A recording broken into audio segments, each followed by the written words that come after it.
Thanks for joining me today at AmericanHunter.org. Now this week's tip, this is actually my last tip for the 2012 season. So I'm going to focus back on some of the things that I learned during the season. And I always try to, whenever the season's over with, I always try to reflect back and look for lessons that I learned during that season that I can apply to the next season. But I'm going to focus on a big one this week, and that's what I learned about the personalities of the bucks that we hunt. And every buck, once they get past a certain age, and I'm going to say, let's just call them every mature buck.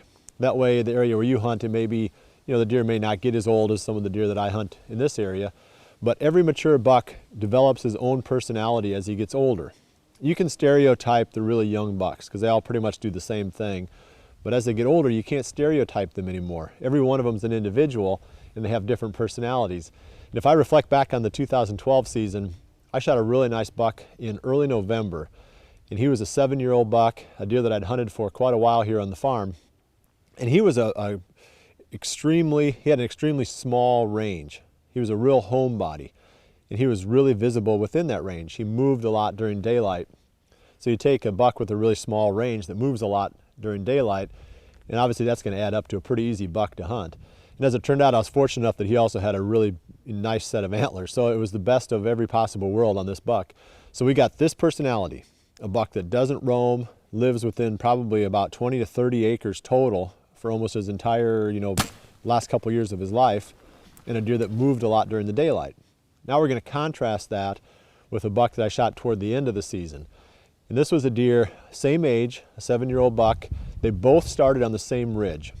When I first started hunting these two deer, they both lived on the same ridge when they were 4.5 years old.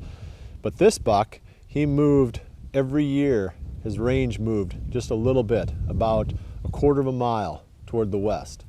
And we'd pick him up on the trail cameras, and we'd be able to more or less stay up to date with where this deer was at. But where he was quite visible back in 2009, he became very, very nocturnal in 2010, 2011, and for the better part of 2012. So here's just the opposite buck. Same age, started on the same ridge as the other buck. He moved. I won't say that he had a wide range because I don't know that, but he kept moving his range. From year to year, he continued to move to the west, and he was a highly nocturnal buck. So, I felt almost as much, or I did feel as much satisfaction in killing that buck based on what we knew about him as I did about the buck that was a lot easier to hunt, the one that was moving a lot during the daylight with the small range.